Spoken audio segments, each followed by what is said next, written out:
Pakiramdam mo ba? Parang unti-unting dumudulas ang buhay mo sa mga kamay mo. Gusto mong gumawa ng makabuluhan. Gusto mong may marating. Pero kahit anong pilit mo, hindi mo maituloy. Nanood ka ng mga self-improvement na video.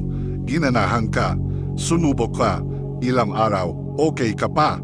Tapos biglang wala na naman. Bakit? Kasi ang katawan at isipan mo hindi ginawa para sa mabilisan o biglaang pagbabago. Kalaban mo ang taon ng maling ugali, pagka-addict sa distractions at paulit-ulit na kompromiso. Hindi mo namamalayan. Hawak mo na ulit ang cellphone. Sandali lang, 20 minutes lang.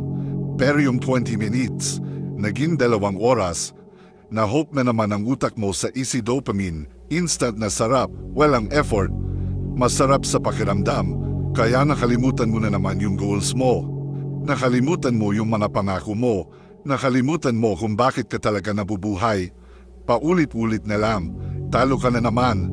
Bagsak ang kumpiyansa mo. Giba ang self-esteem mo.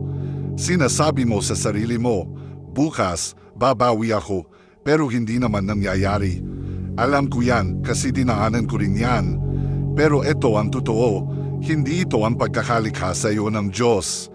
Hindi ka nilikha para lang basta mag-scroll o hanapin ang saysay sa mga bagay na walang kwenta. May layunin siya para sa iyo.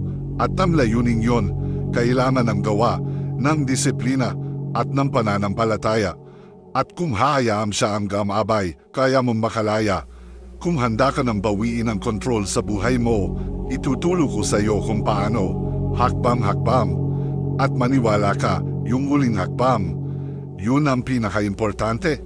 Hakbang isa, magtakda ng tunay na layunin. Maraming tao ang todo kayod pero walang nararating kasi wala silang malinaw na direksyon. Sabi na sa Biblia, kapag walang vision, naliligaw ang tao. Ang layunin, yan ang nagbibigay ng vision. Hindi lang ito tungkol sa may gusto ka, kundi sa eksakto alam mo kung ano ang gusto mo at bakit mo to gustong makamit. Simulan mo sa pagsusulat ng 10 goals. Piliin mo ang pinakamahalagang 5. Tapos, pumili ka ng isa, yung pinakamasaysay. Ito ang magiging primary goal mo. Pero huwag mo lang isulat, ipagdasal mo yan. Hilingin mo sa Diyos na bigyan ka ng linaw at direksyon. At tandaan, ang layunin, hindi lang tungkol sa pagpapapayat o pagyaman. Ang tunay na goal, yung tumutugma sa tawag ng buhay mo.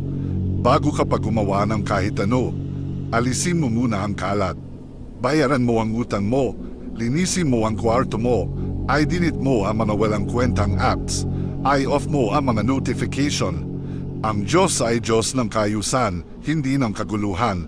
Kapag maayos ang paligid mo, susunod ang isipan mo. Hakbang 2, subaybayan ang mga nakagawian mo. Ang totoo, kaya ka nandito, kaya mo to pinapakinggan, ay dahil gusto mong mag-level up sa buhay. At malakas na panimula ang magandang intensyon. Ibig sabihin, aware ka na sa sitwasyon mo ngayon. Pero tandaan mo, walang saysay ang magandang intensyon kung walang kilos. Sabi sa Biblia, aanihin mo kung ano ang itinanim mo. Kung gusto mong may bunga, tamang ugali ang dapat mong itanim araw-araw. Para magabayan ang pagbabago mo, gumamit ka ng habit tracker. Hindi kailangang komplikado. Isulat mo lang ang buwan sa taas. Alista ang mga daily habits mo at markahan kung alin ang nagawa mo at alin ang hindi. Pero tandaan, hindi lang ito basta pag-check ng mga kahon. Ito ay tungkol sa pananagutan, una sa sarili mo at sa huli, sa Diyos. Kapag nagkamali ka at siguradong magkakamali ka, huwag kang sisuko. Ang matuwid, hindi natutulog sa pagkahadapa, tumitindig ulit, kaya tumayo ka at magpatuloy. Hakbang 3, magsimula at magpatuloy, dito madalas nadadapa ang karamihan. Ginaganahan pero walang follow-through. Hindi sapat ang makinig lang. Sabi ng Biblia, kailangan kumilos ka. Ang gawa ang tulay mula sa kung nasaan ka ngayon, papunta sa kung saan ka talagang tinawag ng Diyos. Sa sarili kong buhay, ito ang isa sa pinakamahirap na hakbang. Madaling magkaroon ng magandang intensyon, madaling magpa-motivate, pero yung panindigan mo yun araw-araw, Doon talaga sinusubok ang disiplina. May mga araw na pagod ako, may mga araw na tinatamad ako. Tapos makikita mo pa yung iba, komportable ang buhay, parang ang dali-dali. At mapapaisip ka, bakit ako hindi? Pero hindi. Pinipilit kong lampasan yung mga ganyang iniisip. Inaalala ko palagi yung day isa ko, yung araw na nagdesisyon akong hindi na lang mangarap kung sino ang gusto kong maging, kundi ako mismo ang magiging taong yon. At para mangyari yon, kailangan ng aksyon, araw-araw. Gagawin at gagawin ko kahit hindi ko feel. Hanggang saan hindi paggawa, yun na ang pakiramdam na mali. Hindi na lang ito habit, ito na ako ngayon. Kaya tumindig ka, kapatid. Simulan mo na ang kailangan mong gawin. Sulit lahat yan. Kasama mo ang Diyos. Nakikita niya ang paghihirap mo at sa tamang oras, sa kanyang biyaya, gagantimpalaan ka niya. Gumawa ka ng isang hakbang bawat araw papunta sa goal mo. Kahit maliit lang, ang mahalaga, tuloy-tuloy. Kasi mawawala ang motivation. Mapapagod ka, maabala, madidismaya. Pero tandaan mo, hindi lang ito tungkol sa pagbuo ng habit, tungkol ito sa pagbabagong buhay, tungkol ito sa pagiging taong nilikha ka ng Diyos para maging. I-skip mo na ang mga motivational video, tigilan mo na ang paghihintay sa perfect timing. Simulan mo na yun din. Hindi magiging madali, hindi magiging komportable. Pero sabi na sa Biblia, ang tunay na pagbabago madalas dumarating sa pagtanggi sa ginhawa at sa pagpili ng disiplina. Hakbang 4, kumapit sa salita ng Diyos. Lahat ng ginawa mo, goal setting, habit tracking, at action, mawawala ng saysay kung wala kang matibay na pundasyon. At ang pundasyong yon ay walang iba kundi ang salita ng Diyos. Hindi lang ito gabay, ito mismo ang buhay. Sabi sa Biblia, paano mapapanatiling dalisay ng isang binata ang kanyang lakad sa pagsunod sa iyong salita? Kapag hinanap mo ang Diyos ng buong puso, doon ka kukuha ng lakas para manatili sa tamang landas.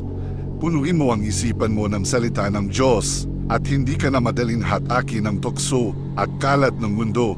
Hindi ito tungkol sa relihiyon.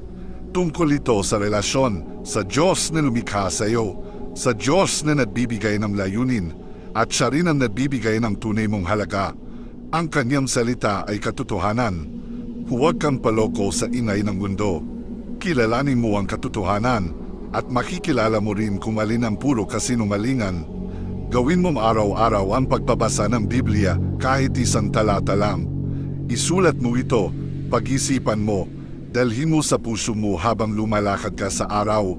Hindi ito tungkol sa checking the box. Tungkol ito sa pag-ugat ng buhay mo sa di natitinag na katotohanan ng salita ng Diyos. Tama na ang palusot, tama na ang sayang na oras.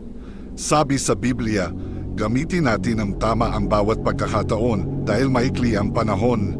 Ibinigay na sa iyo ng Diyos ang lahat ng kailangan mo para magtagumpay, ang kanyang salita, ang kanyang gabay, at ang kanyang lakas.